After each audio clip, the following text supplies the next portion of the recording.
Hello, this is A.T. Voon. This is my reflection on my last video number 5, on the 5 standards of my clinical work. Um, so, first I would like to talk about the struggle of editing videos. It takes so much time and effort, and one has to be very, very persistent, very patient. Uh, Again, I'm still an amateur. I'm not a professional videographer. So it's a struggle editing material to dense it down to 15 minutes from an hour of video material, and also trying to crunch all 10 standards into one video in a 15-minute interval was a challenge. At first, I could not transfer my video from my iPhone to my laptop because it was over 1 gig, and so that's too much space, so it wouldn't transfer. So it took me a long time to kind of figure it out. I had to search on Google's, do a Google search to look up best uh, practices. So I uh, found out that perhaps maybe to cut the video in two parts. So the first part is 7 minutes, and the second part 8 minutes. That allows me to transfer onto my laptop. And also, I along the way I figured out the method of fast forwarding the video. Of course, that cuts down the total time of the video, so that's something that's fun to do. It's a new skill that I learned. So yeah, it's definitely a learning curve and a learning process to learn how to edit videos. That was definitely a challenge. And secondly, another reflection on my last video is the classroom in general. Unfortunately, I still have 5 failing students. This is after the midterm, which is like over a month ago or 2 months ago. We've met together with our supervisor, with the front office team, the co-teacher, and the TA to come up with best solutions for these students. So we had a private tutor to tutor these students every Sunday. We contacted their parents.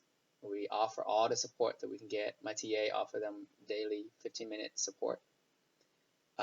So we tried everything that we could, and to no avail. These students still fail. So I have a feeling maybe perhaps this is something bigger than just among the teachers and the center and the co-teacher or the TA.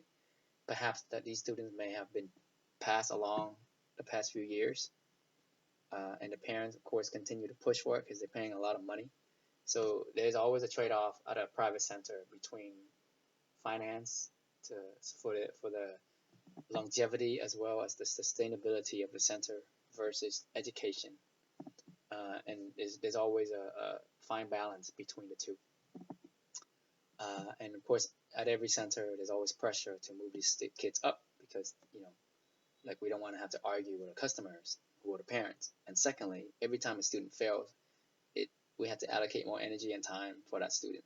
So sometimes the easy way out is just to move them up. Again, that's just big picture overall thinking, looking at the situation. Um, and sometimes, as teachers or administrators, someone on the ground at the center, our hands are tied and it's beyond our control. We just do the best we can.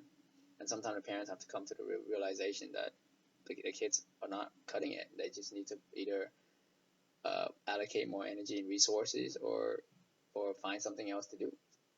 It's not just English. Perhaps maybe their strength and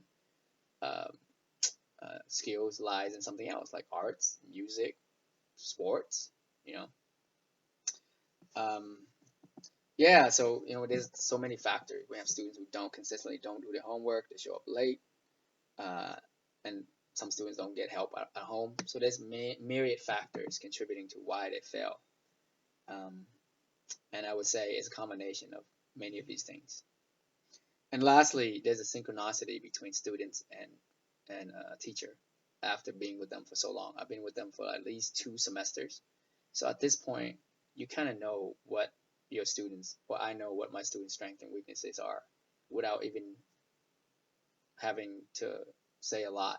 There's a nonverbal understanding between us. They know what to expect from me, and I know their strengths and weaknesses. I've also seen a growth and a progress in their. I've seen the learning progress growth, and they have also seen my I guess progress as a teacher. So I think along the way, I'm very thankful for the Marlin program, all the people that helped me get here, and also myself for being patient and persistent and always focusing on the end goal at the end. So we finally made it. I'm exhausted. I'm tired. I would like to take a few days off and go on vacation and get more rest. So overall, I'm very thankful that I'm finally come to the end of the road of the program. It's an accomplishment, and I'm very thankful for everyone that helped me get here. Thank you.